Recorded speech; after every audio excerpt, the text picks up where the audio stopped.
है 1885 की, जब ग्रेंज माउथ डॉकयार्ड में एसएस वेत्राना नाम का जहाज बनके तैयार हुआ। इस जहाज को बनने में लगभग 3 साल लग गए थे। इस जहाज में 25 कैबिन्स और 3 फ्लोर्स थे। ये शिप्स के सारे केबिन्स में इलेक्ट्रिक बल्ब्स थे और ये जहाज 170.1 फीट लेंथ में था। जाहिर सी बात है कि 18th सेंचुरी का बहुत ही बेहतरीन और आलीशान जहाज था। जब लोगों के घर इलेक्ट्रिसिटी तक की प्रॉब्लम थी, तब ये जहाज अंधेरी रात में भी सितारों की तरह जगमगा उठता था। सबसे खास बात थी इस जहाज की कि ये जहाज पैसेंजर्स को सिर्फ 8 रुपए में मांडवी से बॉम्बे तक ले जाता था। जहाज के कैप्टन का नाम था हाजी कासम इब्राहिम और इसी वजह से इस जहाज को हाजी कसमनी बिजड़ी के नाम से भी पहचाना जाता था। बात है 8 नवंबर 1888 की, जब ये जहाज 700 से भी ज़्यादा पैसेंजर्स को मांडवी से बॉम्बे ले जाने के लिए निकला था।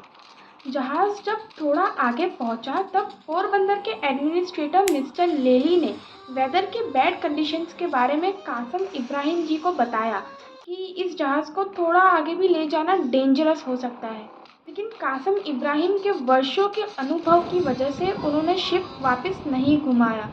उनको लगा कि एक छोटा सा साइक्लोन क्या ही कर पाएगा इतने बड़े जहाज को। थोड़े समय बाद ही आकाश में काले बादल छाने लगे। समुद्र अपना असली रूप धारण कर लेता है। बिजलियां कड़कने लगती है। एक ऐसा वातावरण बन गया था जो किसी को भी भयभीत कर सकता था। ये शुरुआत थी बहुत ही बड़े साइक्लोन के आने की। रात इतनी हो चुकी थी कि पैसेंजर्स को एक दूसरे के चेहरे तक नजर नहीं आ रहे थे। उस टाइम का इतना आलीशान जहाज न जाने समुद्र के बीचों बीच फंस गया था।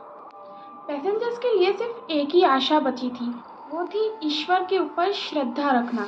हालांकि उनकी आशा रंग नहीं लाई और उस रात 700 से भी ज़्यादा पैसेंजर्स पानी में डूबकर मर गए।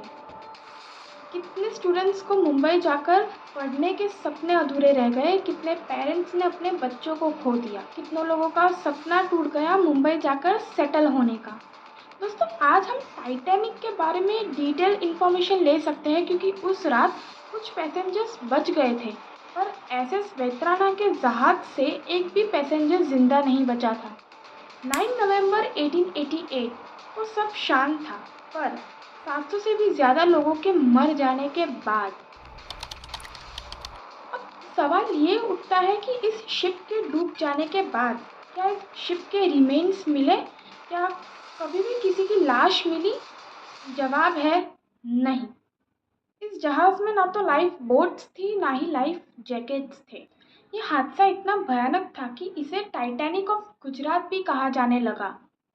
लेकिन दुख की बात यह है कि ये कहानी हमें कुछ ही लोगों के थ्रू सुनने को मिलती है। जैसे झवेरचंद मेघानी ने ये स्टोरी अपनी बुक रड़ियाड़ी रात में बहुत ही संवेदनशील शब्दों में लिखी है। आदित्य गढ़वी, जो गुजराती म्यूज़िक इंडस्ट्री के जाने माने कलाकार हैं, उन्होंने इस स्टोरी पे 2 सॉन्ग डेडिकेट किए हैं। पहला, हाजी कासम तारी बिजड़ी, जो बताता है एक बहुत ही दुखद घटना, और दूसरा है खलासी, जो बताता है एक नाविक के साहसिक स्वभाव की स्टोरी।